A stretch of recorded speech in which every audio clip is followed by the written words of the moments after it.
sitting here for the second time with Jim Newman. You just came from? Vienna. Vienna. That's the place where you stay? Yeah, well, I have been, yeah. I've moved to the States recently. Oh. Yeah. No more Vienna for you? No. I'm thinking about that song by Ultravox. Vienna. No, I know it by Billy Joel. Oh? Vienna Waits for You. Ah, of course. So why the States now? A bigger audience? No, Laura. Oh, the love of your life. Yeah. Yeah, she's from there. Yeah, she is. Okay. Yeah. And does it change anything specifically moving to another country, or is it all the same for you? Oh, no, people are different. People are different. Yeah? Yeah. And I'm American, so there's something very American about me. And so I appreciate being in the States. What's that typical American about you? Directness? Well, there's well, maybe. I don't know if Americans are necessarily direct. Friendly, open, easy. Yeah. Yeah. Talkative. So, yeah, actually, yes, very much so. Yeah. Yeah. Because when you came into the door, it feels like old friends meeting each other, or I am making it bigger than it is. No, we are old friends, aren't we? Yeah, we've seen each other. Yeah. About 3 years ago, we did our first talk. Yeah. So now I'm going to make a joke, which never has been said to you before. Yeah. Anything new, man? Jim? I was just looking forward to say that to Jim. Anything new, man? Just to set the tone. Yeah, great. Yeah, but anything new since 3 years we saw each other? Oh, this. This about moving? This is new. What is new? This. This? Yeah. This moment? Yeah, well, moment, but this is new. This meeting? Well, just this. Just what is always new. It's just new. And fresh. And fresh. Yeah. And what is it then in me that wants to grab things from the past and project it onto you? Oh, I don't know. Curiosity? What's the right word? Familiarity, that I want to create a bond between you and me and start digging up old memories. Yeah, that's lovely. Yeah. Yeah. But you don't do that. Oh, well, we were doing that. Yeah. Yeah. Yeah. So there's nothing wrong with that. There's nothing wrong with anything. Yeah. So it's not about behavior, what you teach people, or you don't even teach people anything. No, it's not teaching. No, it's not. No, it's not about anything. It's about that this is new. And so where is right and wrong if this is new? Where's the right or wrong behavior if this is new? What's the right or wrong way to be if this is new? If this is the beginning, then how could it be right or wrong? Compared to what? Yeah. No comparison. Yeah. Okay. And also no future. Not thinking about you have to be on time at 3 p.m. at the hotel. Well, of course there is. But it's this. This is the thought of being at the hotel at 3 p.m. Yeah. Yeah. And that doesn't bother you. There isn't anyone to be bothered. But why would that bother anyone? Well, it can now make me feel a little stressed if I know that there's going to be a traffic jam. Oh, but that would still be this. This isn't about a way of being. It's just that what is everything. And so if they're stressed about being somewhere at 3 o'clock, that's what is. Yeah. Yeah. Okay. Yeah. I'm still trying to get the conversation keep moving. It's quite difficult interviewing you because if it's simply this, then why talk about it? Oh, totally. Absolutely no reason. Yeah. Yeah. But you still give meetings this weekend. Well, not really. I don't do anything. It happens. Like this. This is just simply happening. Nobody's doing it. Yeah. It just plays out? Yeah, if you like. It just happens. Yeah. But nobody's doing it, you said. No. So there isn't any intention behind it. But still in spiritual circles, people talk about the ego. Huh? Oh, I know. Yeah, the big And they're the ones that want to behave right. Yeah. Yeah, they feel like the past is the evil thing or the future is the evil thing or the bad thing, and they should be, not attaching to it. They shouldn't be talking about it because somehow it has some negative connotation because it takes you out of this so-called now. Yeah. Yeah. You don't use that kind of terms. Well, no, it's not the terms that are the issue. It's that the whole concept that this is becoming is part of a dream experience. It's not becoming. It's just new. It's not becoming. Has no need to become. Okay. There's a separate experience in this called as you called it, the ego. Mm-hmm.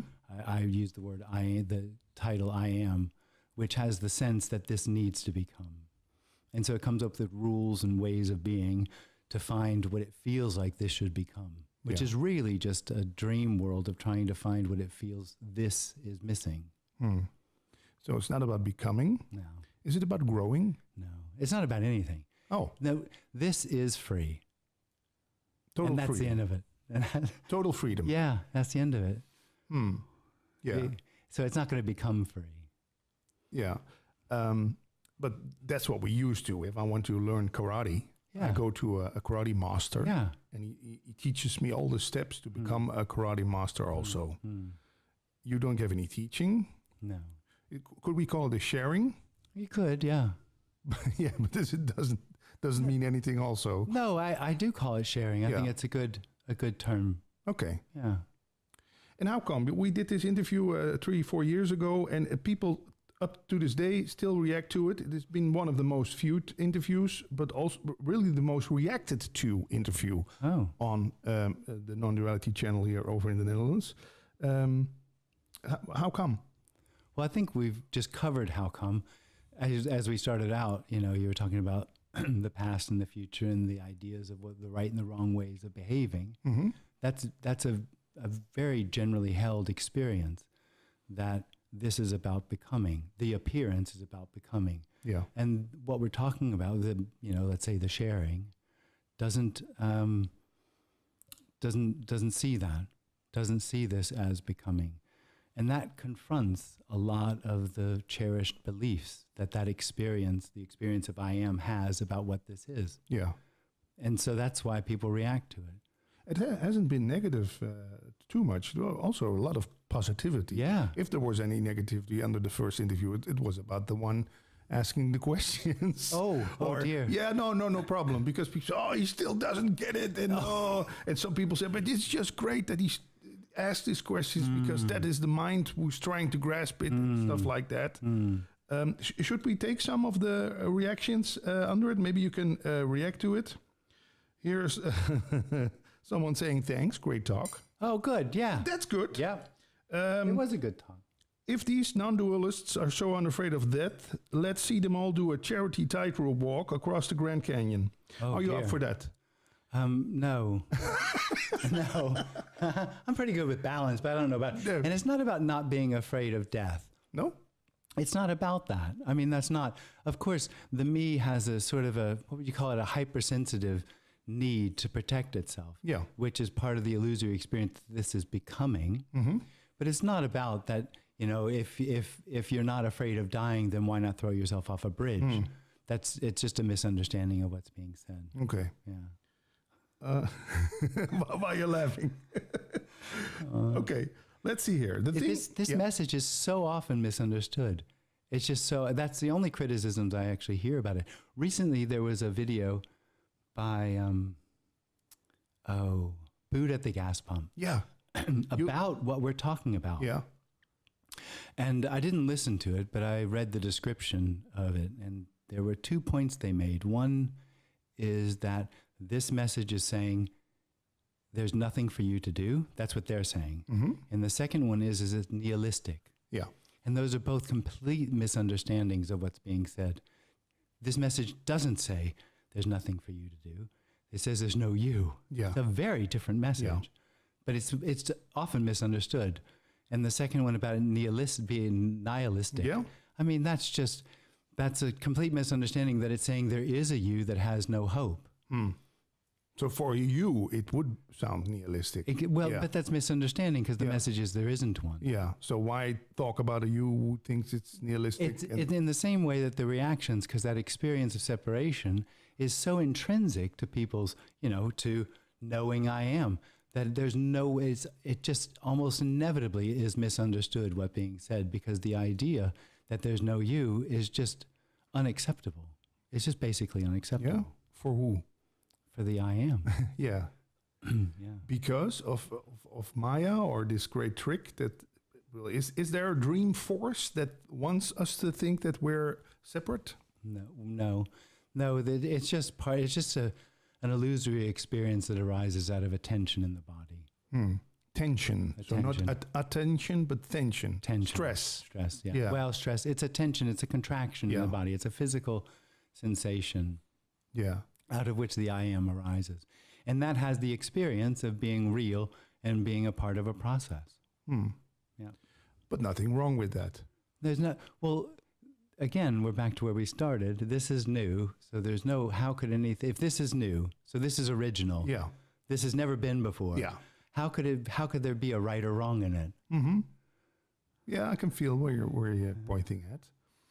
We're used to making a story about things and meetings and teachings and whatever. But that's new. Also new. Oh, of course. Yeah. Okay. Yeah. Do you like going through the comments, or do you think, I'm happy to do whatever you like. Yeah. Just to give all those people also some credits who took the time. Yeah. 284 reactions under our first interviews. We're not going to do them all, so. Just to reassure you. The thing about Neo-Advaita versus traditional Advaita is that not everyone easily gets direct clarity or can take the direct path. So for some, it may be better to practice the way outlined in the Upanishads and traditional teachings in order to gain clarity. Do you agree with Alex, who said this 2 years ago in the story? No. Oh. No, well, so anything that the me thinks or that separate experience thinks or feels is happening is part of its dream experience, that something's really happening. And so everything it does is a part of that dream experience.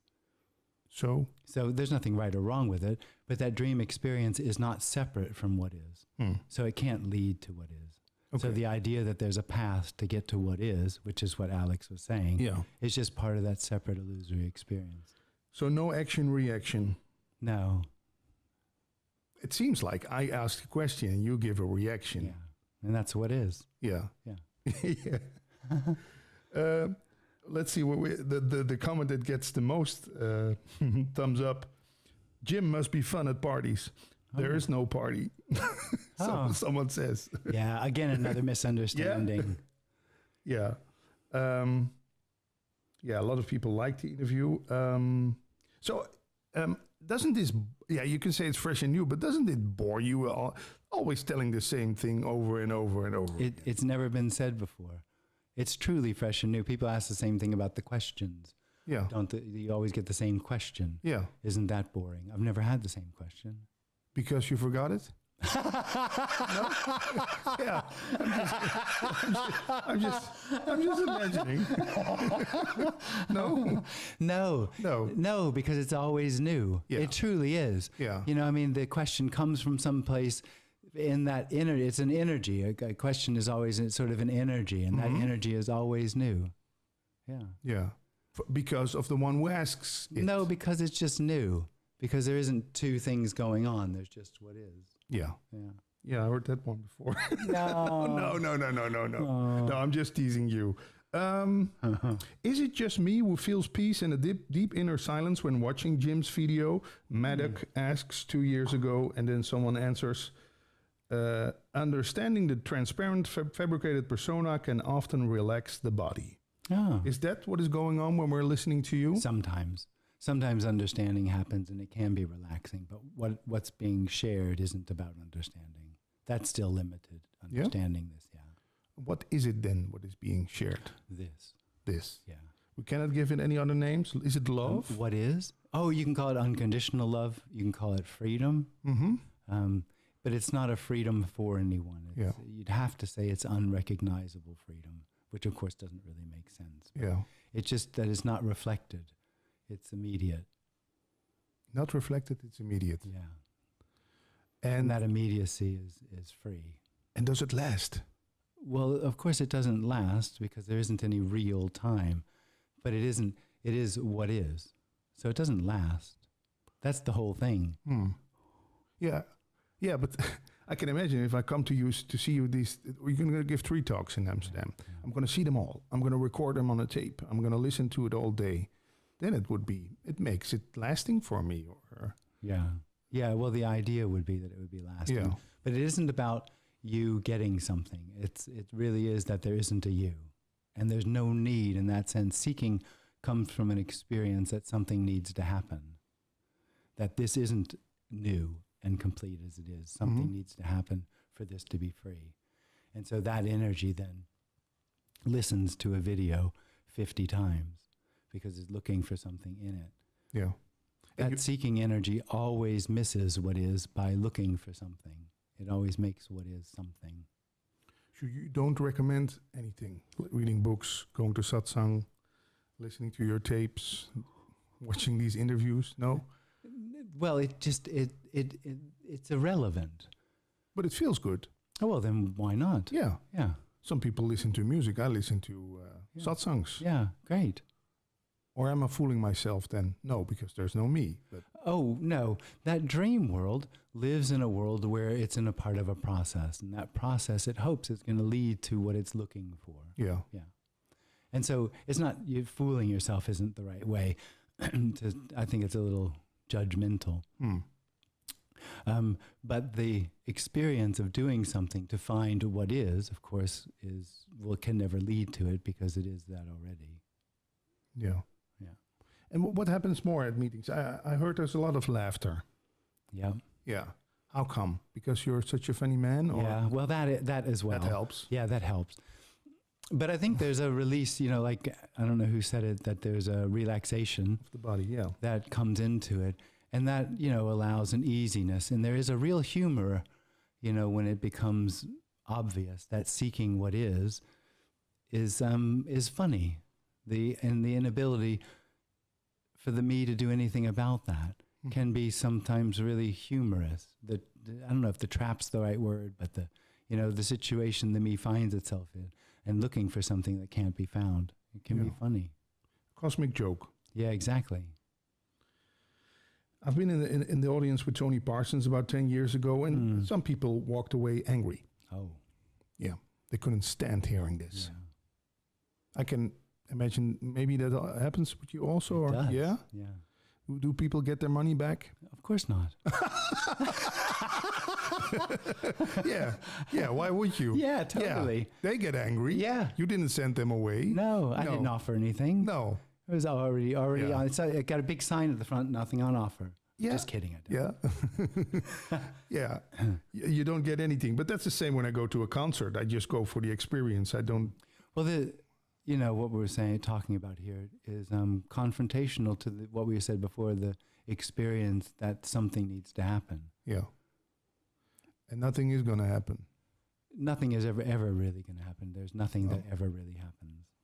So you call it this is no thing happening, or? Yeah, nothing happening. Yeah. Yeah. Paradox. Not really. No. Nothing happening. How can nothing be happening? It's not a paradox. It's what would you say? It's not to the understanding. It would be a paradox. Mm-hmm. Yeah. Yeah. But this isn't about understanding. What is it about then again?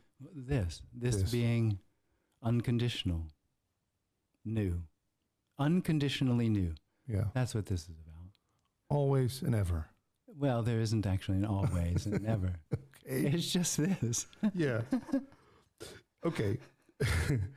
Here we have what someone said. Listening to Jim gives me a picture of a roller coaster on an endless ride. It's such bliss. I'm loving it. It also reminds me of Rosemary's Baby when she says, "This is not a dream. This is really happening." Yeah. Yeah. Oh, but that's so funny because I think that's true for a lot of people. A lot of people, there's a sort of a hearing of what's being said, a hearing the sharing, and there is a real openness and a relaxation that happens. And at the same time, there's still that separate experience going on to which this is uncomfortable. They get angry. People get angry at it or feel uncomfortable. It can be disconcerting. And so both those things go on at the same time, I think, for a lot of people. Yeah. Can we put the microphone a little more in front of your mouth? Oh, am I not? Yeah, you're doing it. You're not doing anything, but I'm slouching. It seems like you're. Yeah. Jim cracking up in the middle of the interview when Patrick, mentions applied non-duality. Did I mention applied non-duality? I don't know. Is there anything? Is there such? No, I know the answer, but non-duality. What about that term? People use it a lot. Yeah. Do you use it? Yeah. I do. Okay. Yeah. And what does it mean for you? Not to. Not to. Yeah. Okay. No separation. Yeah. Well, Advaita, we all know the terms. Is it helpful? Because it can become non-dualism. You have a lot of non-dualists over here in the Netherlands. And then you start applying non-duality or something. Isn't that a trap? Non-duality isn't an object. Not to isn't an object. So it's not a thing. It's not a philosophy. It's not something to be understood. Yeah. So you can't make an ism out of it. No. Like Buddhism. No. Well, people do. Yeah. Yeah. That separate experience is looking for something for itself, and so it makes something out of everything. It can't do anything else other than that. And you don't get angry about that? No. You could. You don't send people away who start asking you all those philosophical questions like, is there free will? Or what about Albert Einstein who said this and that? And they start comparing your message to the message of others? No, Oh. that's fine. Yeah? Yeah. Okay. And what kind of questions you love most? Oh, don't know. It's not really any particular question. There's a certain openness sometimes that has, I don't know, that's juicy. Juicy? Yeah. There's a certain openness that's rather juicy, and that sort of exchange is very sweet sometimes. And how many people come and visit you mostly? It depends on where I am. I think there'll be about 40, 30 people tonight. Yeah? And in Budapest, there were 20. Flying all over the world or only Europe? Also, are people open to this in Japan and China? I've never been. I've never been there. No. There's a couple of Japanese and maybe some Chinese that join the Zoom meetings. Yeah. Have you ever been brought into justice? Have you ever got the police and said, well, what this guy is talking about, come on? Because it threatens a lot of beliefs. I know. Yeah. I know. Well, I think the interview, the one I just mentioned at the beginning, I think that's sort of the effort of it. There's a lot of comments about how people are afraid for other people. I love that. How people are afraid for other people, how other people are going to react to this. Yeah. So I guess, is that what you mean? Yeah. Well, no, also with some countries maybe that they see you as threatening the main belief in that country, like Buddhism or. Yeah. No, never happened. No. Oh, you still get in the airport through the security check. Yeah. You don't have to get. No. Okay. Ever get recognized when you walk into a store? It's happened. Yeah. And that's Jim New. And people want to take a selfie with. Yeah. Isn't that great? Oh, well, I don't know about that. That would be taking a selfie with someone who talks there's no selfie. Yeah, totally. I know. Yeah. Well, I'm not making it ridiculous, but I'm just thinking, people, I heard from, you don't call yourself a guru, I guess. No. But there's some people who call themselves gurus, and there's also people who don't call themselves gurus, but other people call them gurus. And they want to, let's say this coffee cup you drank out of, that I would never put it in the dishwasher because this is a cup Jim Newman drank of. You start looking very serious when I say this. Oh, yeah. Well, I don't want to make light of the, what's being shared. And people misunderstand what's being shared a lot. It's just a part of it. And I understand that it's, well, as I said before, it's an unacceptable message. And in as much, people will try to understand what's being shared. And that has to be, in some level, a misunderstanding. So, they'll project it onto the speaker or onto anything else because it's not, because there's no other way around it. But it's not about the messenger. It's about the message, I guess. Well, then that's the difficulty because the message is nothing. So it's not about anything. That's all the message is that all of this is nothing. It's all about nothing. Yeah. It's already free. And nothing has to be said or written about it. Or? No. Still we're doing it? And nothing really is said or written. I think most of the communication is a response. From you? Well, from wherever it comes from. But this isn't something that can be, forced or given. It's not a teaching. It's got nothing in it, no knowledge, nothing to impart. in that sense. So there's no drive to share or to tell anyone anything. It's just generally, it's just a response to a question, is basically what it is. Now, I could ask, why do you get up in the morning? And then you will say, no, there's no you getting up in the morning. That's right. Yeah. Yeah. Oh, it doesn't make it easy for someone to interview you. No, I've heard. I'm doing a desperate attempt again. I still love it. But you ever talk to Tony Parsons? Yeah. Are you friends? Yeah. How is he? Good. Because he's 80 plus now or something. Yeah. Yeah, going on to 90 now. Yeah. Oh, wow. I know. Does he still give meetings? He does. Yeah? Yeah. Great. So this weekend he'll be on Zoom. Oh. I don't know how quickly this comes out, but people should join. Yeah? Yeah. Why should they join? Oh, I think he's awesome. Yeah? Yeah. He's uncompromising, people tell me. Yeah. Well, the message, I mean, it's not that any particular person's uncompromising, but this being new, where would there be a compromise? What could you compromise with? If this is what's longed for, what would you tell somebody how to get to this if there isn't anything but this? So there's no compromise because there's nothing to compromise with. Yeah. And have you guys been together on stage sometimes? On stage? Yeah. Yeah, well, let's call it like that. Or done a talk or... No. No. No. And would that work? Well, maybe. Wouldn't see the point, but... And you don't ask people to come and sit in a chair with you and you're going to stare them in the eyes? Well, there's nothing from here to give to anyone. So there isn't any reason to stare at anyone in the eye. Okay. So it's not about a transmission? No. No. It's not about anything. See, there's an energy of looking for something or becoming. Yeah. And the message is that there isn't anyone and there isn't anything to become. So there isn't anything to give. And so that's not a positive. Like a teaching is giving someone something. Yeah. Something to know, Yeah. something to do, something to become. What's being shared doesn't give that. Not because it's holding back, but because there's nothing to give. There isn't anything missing.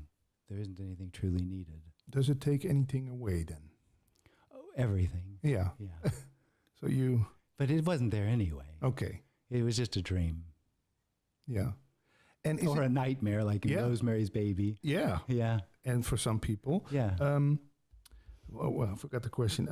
You said that you're taking everything away. I'm not the message. The message does. Okay. Is it about awakening? Yeah, maybe it's just a theoretical question, but is it about awakening in the dream? Is it about awakening out of the dream? Well, there isn't. The dream is a dream, and so the dreamer and the dream are the same thing, so no one actually wakes up. And it really is not about anything.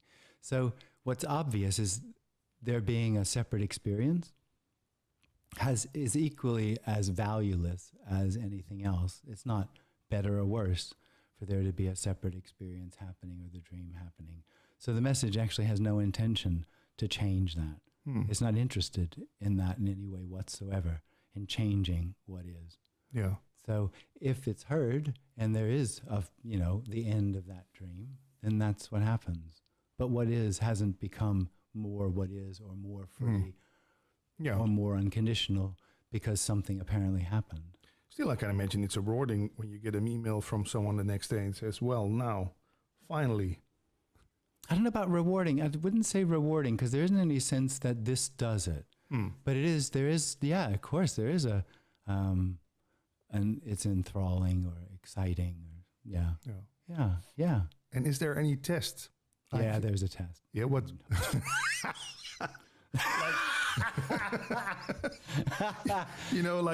During Corona time, we had this, you could put a little this in it and enlightened. That's right. Yeah, that would be great. Would it? Yeah, well. It would only be great for that separate experience that's looking for something. Confirmation that's enlightened. It's another misunderstanding about what's being talked about, that this somehow has something that might not. That's just not the case. You're just as ordinary as anybody. Yeah. Yeah. Yeah. Well, yeah. No? There's just ordinariness. Yeah. Ordinariness. Yeah. But it would be great if there's like a. But how do you know it then? How do you know? But that's the whole point. That's what the separate experience wants. It wants something. It wants to know. It wants to experience. Mm-hmm. That's all it has. It thinks that that's the value of everything. Yeah. What it knows or what it can experience. That's why this message is so threatening, because it undermines that conviction that it's about knowing or experience, or that the solution to seeking is in knowing or experiencing. Mm. So this doesn't know what this is. Mm. This hasn't come to a conclusion about what this is. Yeah. The need for a conclusion or a need to know is no longer happening. No certificate on the wall. Proclamation by Tony Parsons, Jim Newman is now enlightened. With a signature. I'll have to ask. You could ask. You can sell those. Yeah. But yeah. Okay. Let's see. There's some people under the first interview we did. We talk about the deep personality disorder. Oh. You've heard some of that, I guess. Mm. People saying, well, this is just depersonalization. Jim should get proper medication. Yeah. Oh. It doesn't hurt you at all. I guess. No. Yeah. You know, no need to react to that. No, just laughter. What would you say? I don't know. I mean, well, there are people who are in these nut houses. I would call them. Sorry for the blunt phrase, but who forget about this body and who have similar experiences like that or something. Oh. We're going bananas. Okay. I don't know anything about that. No. And there are some teachers, again, you're not a teacher, but who warn, like, don't. This message is okay. Let me ask this question: is this message for everyone? Then I can imagine if you're very stressed, if you're in a burnout, you're depressed. Should you hear this message? Then could it flip the coin to the wrong side? It doesn't seem to happen. No. Misunderstanding the message seems to happen. Yeah. Because if it is heard by there's no wrong one, but if it's heard by the wrong one, maybe someone would say, well, what's the point of it all then? Let's take that gun, poof. Yeah, if they misunderstand. Yeah.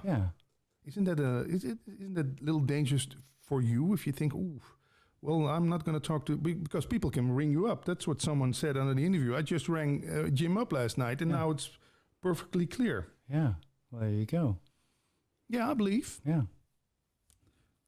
But you're not worried about that it gets hurt by the wrong people? No. Okay. Let's see. People misunderstand all sorts of things. Yeah. Like? Well, teachings. Yeah. My only question is, says Bentley James 2 days ago, so it's very fresh and new. My only question is, if the me is no longer there, then how would whatever is there know anything is happening? Totally. He's got totally the point. Oh, let's give him a like. Bentley James, you've got it. Yeah. If the me is no longer there, then how would whatever is there know anything is happening? Absolutely. Yeah. But still it seems to happen. But no one knows. Hence, nothing's happening.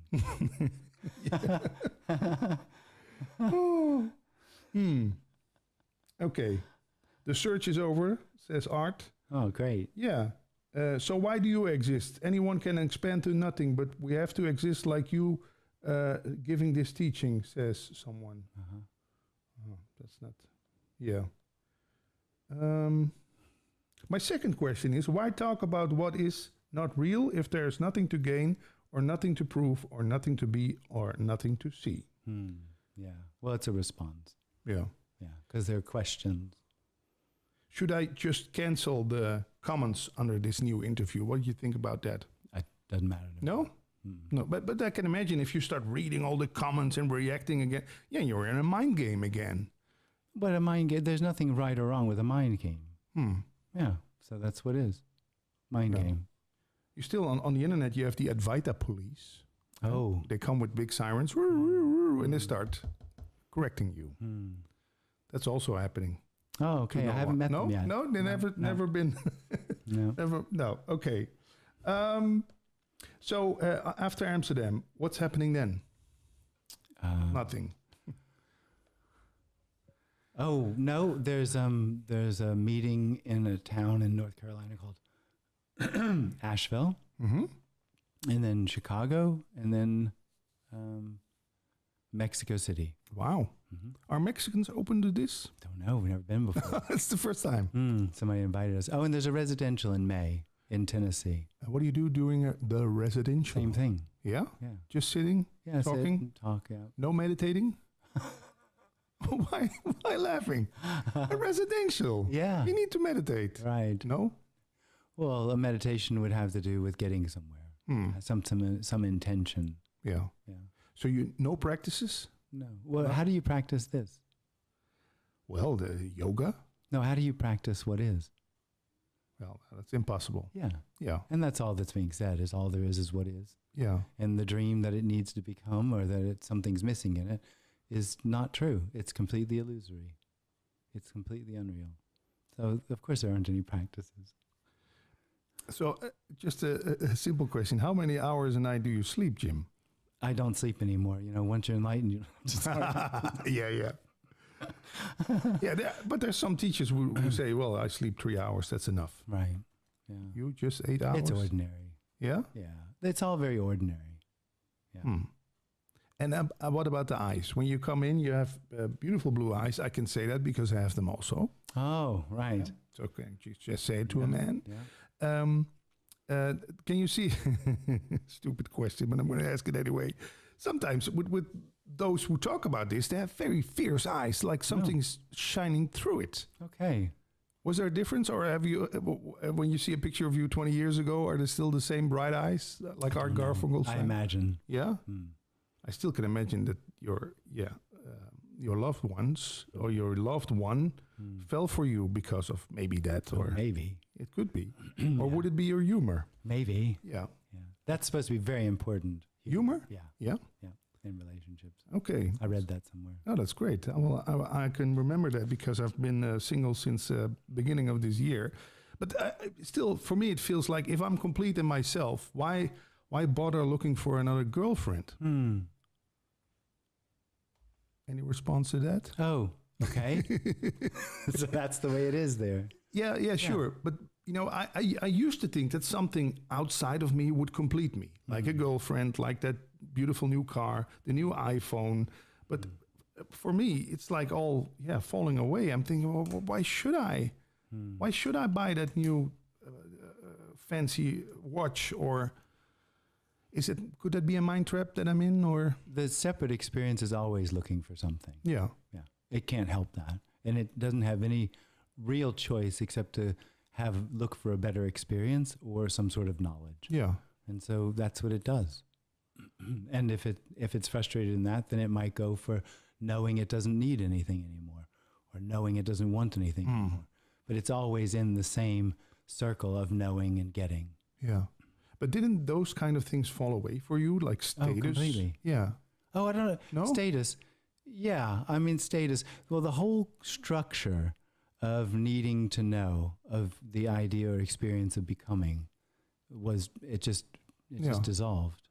And what about experiencing? Because the normal ones, I would say, but are always living from experience to experience. Vacation to the concert, to the Christmas tree, and to New Year's Eve. And it's actually more immediate than that, because it's every moment the me is putting the experience into its structure.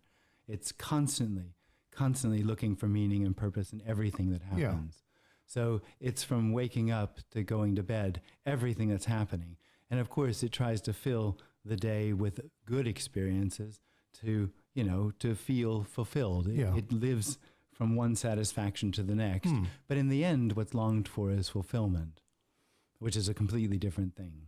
Because it can be found in experience. It cannot be found in experience. Yeah. But how is it for you then? Are you looking forward to Christmas and New Year's Eve? Well, those aren't really good ones for me, because I never was a big fan of those things. But looking forward happens. Your birthday? Looking forward happens. A good meal, yeah. Yeah. Or a good, I can imagine you're going to visit the hotel Yeah. Wow, that's a nice room. Yeah. That's hard in Amsterdam. But anyway. yeah. But looking forward to the meeting. Yeah. That happens. Yeah. Mm-hmm. And does it sometimes then become a disappointment? Oh, maybe. I mean, I don't know. Yeah. Anything can happen. So you're not going around like, some of my friends who are into non-duality, they go like, oh, well, then there's that, what's happening. And then there's disappointment. And then there's then there's walking in the rain without an umbrella. And I think, oh, come on. Get angry sometime that someone parked your car double or whatever. Right. Oh, yeah, anger can arise. Of course. I can imagine if someone brings you here with a cab and they charge you the double amount that you're normally used to. You're not going to go like, well, then there's this happening. There's a cab driver. But I think the misunderstanding is that's just that's applied non-duality. Yeah. Because anger is also what's happening. Yeah. But you still get often angry often? There isn't anyone here, right? Yeah. But anything seems to be able to arise. Anything arises. Yeah. Tears? Yeah, anything. Yeah. So, but and also not in like overdrive mode that you hear sometimes from people who say, well, I get emotional very sooner because there's no me here in between who's judging it or something like that. Oh, that is actually part of it, that there is less of a filter of things. Yeah. The me, that separate experience, is trying to control everything. And so it tries to modulate feelings and thoughts. And that just doesn't happen. There's just feelings and thoughts. And is this why people connect so soon with you? I don't know. Yeah, I feel a connection when I meet you. So, yeah. And that can also be maybe misunderstood and misexplained. Let's say that I'm a woman and I meet you and I feel that connection and think, oh, this is love. Do you have a lot of stalkers? Not that I know. No. Yeah, but okay. I can imagine that people, they get touched by this, and I once heard a teacher here in Holland say, "Don't confuse the mailman for the love letter which he's bringing." Oh, sweet. Yeah, that doesn't happen often. I think it happens a lot. Yeah, but it just doesn't have anywhere to land. Yeah, so that happens, and I think in a way it's sort of natural that there's a misappropriation of the individual's looking for something, and if it's touched by nothing, then it looks at the messenger. Yeah. Yeah, I need a little advice from you, Jim, about this. Oh my! Yeah, this Monday there's a journalist coming over here who wants to talk to me about a guru I interviewed, and she heard rumors of that he was going around fumbling with his how do you call it? Followers, female followers. And I was thinking about it. Yeah, but that's you're talking about the person. I'm talking about the message, not about the person. How do you? What's any advice on that? How I should react to that? I don't even understand the question. Oh. Okay, I go again. There's a journalist coming here Monday who knows I interviewed all the great talkers over the world about this, and there's a particular teacher where there's rumors that he has. Oh, and she wants to talk about his sexual exploits. Yeah. Oh, right. With me, because he wants to know what I think about that, and I always thought, it's for me, it's not about the person, it's about what is being shared. So ask me questions about that. Well, I think there are I guess we call them teachers, that you abuse their power. That seems to happen sometimes. Yeah. And but why make such a fuss about it? Well, it seems inappropriate. Yeah. Because they're misusing their status. Yeah. But hasn't it been always the case with everything? Politicians, managers, people from the church. So, okay, maybe this is a good question. Isn't it about making those people kind of holy and then thinking this human things like sex and exploitation, they're past that. Could you exploit anyone anymore? Or is it about character then, or not about holy behavior? I guess. Well, we talked earlier about if I have stalkers, Yeah. and it just doesn't have anywhere to land. Okay, so it doesn't stick on you. There's just nowhere for it to land. It's got there's nothing owned here, so there's nothing owned from the projections of others. Yeah. Whether it's the comments or anything else. So No. it's just. Yeah. It's not a shield that you of course wear not. it off. No. No. It just doesn't land anywhere. And and that's because that you know that you are no me. No. Yeah. There isn't anyone here that knows there's no me. Yeah, okay, but yeah. Yeah, of course. Otherwise, you're becoming a me who says I'm no me. That's you meet someone also here in this interview setting, someone who, well, I'm no me. And it's a belief that you are no me. It's still the same old. Yeah. Yeah. So it's not about that. So anything you want to ask me, Jim? Oh, my. Yeah. Let's turn the thing around because we have this little ping pong table here. No? No? Yeah? Nothing, nothing comes up or... how long have you been here in this house? 9 years. Yeah. But isn't it crazy that there came up, let's say 200-300 people in this house, not only to 300? Yeah. Wow. Not only to talk about this non-duality, but also I have a podcast called Life Without Stress, talking about, well, maybe I can ask you something about that if you're up to it. So what's stress then? Stress. But that stress that I can imagine that thinking you're a me, or believing that contraction, it gives a lot of stress because... Well, it's not a thought or a belief. It's an experience. Okay. That's the real challenge, because all of the efforts of the me are in thought and experience, or in knowing and experience. That's the hopelessness of its efforts to find something other than itself. But that brings stress. Oh, it's awful. Yeah. Not for everybody. I think most people don't have any problem with that separate experience and jumping from one satisfaction or one experience to the next. Most people aren't seekers. But sometimes there's a sensitivity to the hopelessness or the dissatisfaction of jumping from one satisfaction to the next that never actually leads to fulfillment. Yeah. And for that sort of person, it can be stressful. And that's exactly the case with me. It always felt like a disappointment. I'm looking forward to something. I think it's going to bring me that fulfillment, like sex or smoking a cigarette or whatever. And then always when paying the bill, there's still this dissatisfaction that it didn't bring that what I was yearning for, I was looking for. Yeah. So what we're looking for cannot be found in the world. It can't be found. Anywhere. No. Also not in myself. No. And how could you find this? Can it find... No, it cannot find me then, no. Yeah. And it's also not about falling... Yeah. It's not about anything.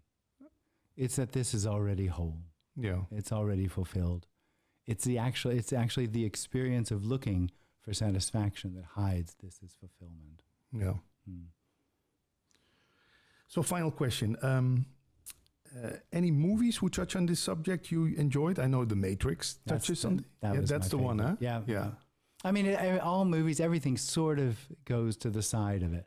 But Matrix has a lot of aspects that I just really enjoyed. Yeah. It's just a story, though. The first one, I guess. Oh, totally. Yeah. It just gets worse after that. Have you seen? You saw the new one? No, I didn't. I did so disappointed in the last one. I can't remember which one it was that I didn't watch it. Yeah. No. And what about Lord of the Rings? I don't know much about that. Like searching for that one special ring that's gonna... Yeah, well, that's the me, yeah. Yeah. What do we have more? There's this movie called Cafe. You ever saw that? It has this little thing in it. No other titles which pop up to your mind? No, not a big one on movies or memory. So, but Matrix is one that sticks, yeah. Have you seen True Detective, the first season? Nope. No. Mm-mm. What do you do in your spare time, Jim? I meditate. No, just that's a joke. It's a joke. Yeah. Chop wood. Carry water? I carry. Well, no, not so much water. No, we've got pipes. We've got pipes. That works. But chop wood, burn wood. It's ordinary. It's just ordinary, really. It's just an ordinary. But I can imagine you have this guilty pleasure that you do. Guilty? Yeah, we call it in Holland guilty pleasures. Oh, I know. We do that in the States too. Guilty pleasures. Yeah. Do you line dance? I don't line dance. No. A guilty pleasure.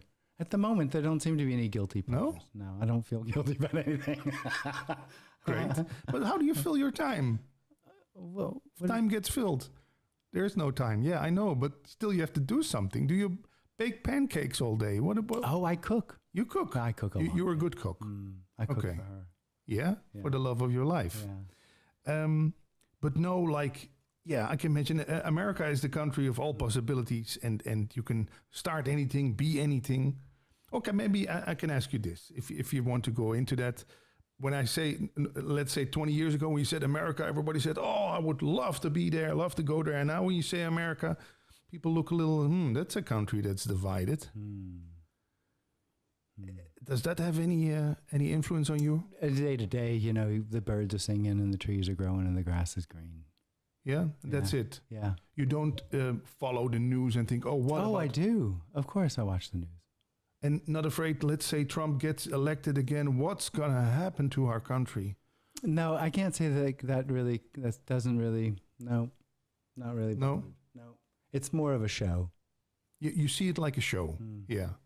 But I think that's the thing that bothers me most.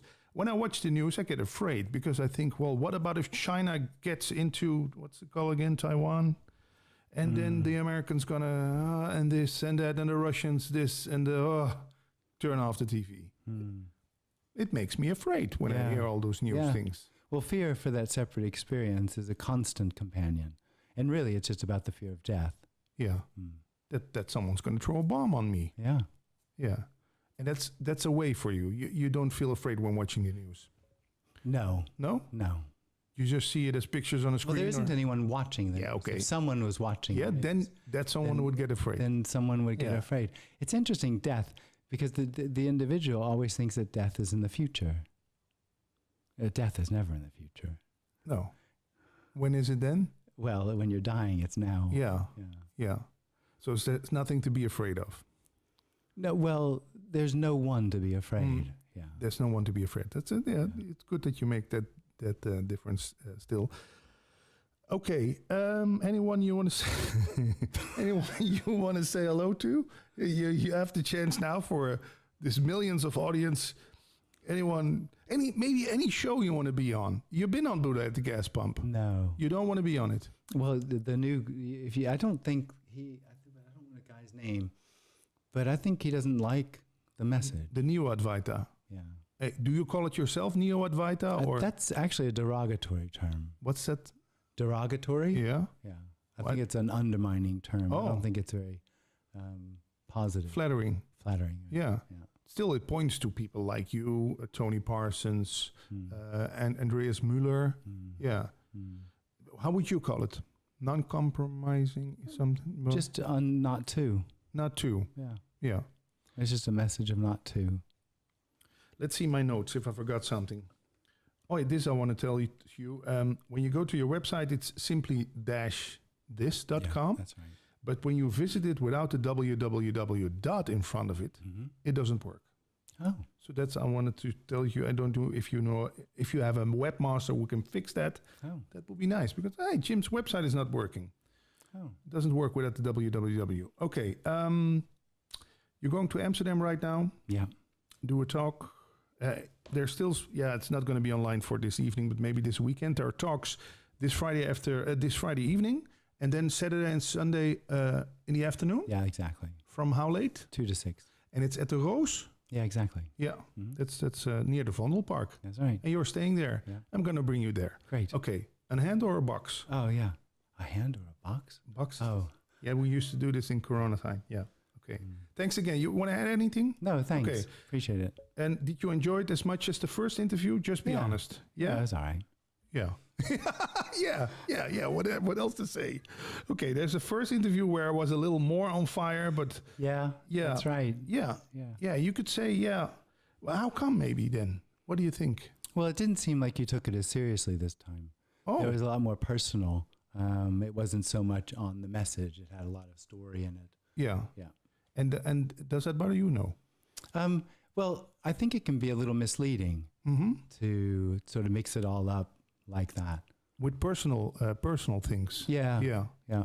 And the first time I was just only talking about non-duality. Okay, then be sure to check out the first interview. It's called Simply This, and we recorded it 3 years ago. I'm going to hit the stop button now. Okay. Okay. You want some more coffee? I'd have a glass of water. Okay. Well, maybe I'm a little in the radio vibe, in the radio where and there's one reason why I do this, because I noticed when only talking about the subject, people people were not used to hear this. They switch off. Yeah. When Good. Yeah. That's why I maybe put some more personal stuff in it, because I think maybe people can relate to those. You personal can't relate things. to the message. You can't. No. But to personal stuff, you can. Yeah, exactly. Yeah. So it's misleading. Yeah.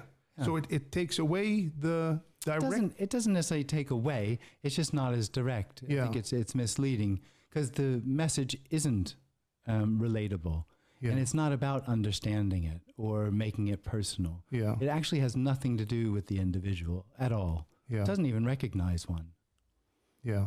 So it's all like not garbage, but what's the noise that gets noise. Yeah. So it's all noise. Well, maybe I'm going to edit all the personal stuff out and have 2 minutes of Jim saying this is it. Saying, yeah, we can get quotes. Well, I think when you listen to this, do you ever listen back to interviews or watch back? Not so much, no. I can assure you that there's still enough of the message. Great. Slurping through. Yeah. Yeah. Oh. She says no. Oh, I think she's saying time. Time, yeah. It's still on. Yeah, we still have to go to. We have to go to Amsterdam to get you. Oh, into okay. hotel. Yeah. Oh, right. Oh, yeah. Okay. Oh, you thought I stopped already? No, I think she was asking. Okay, we're going to stop. Okay, we're going to stop right now. Okay. There's nothing to stop. Okay.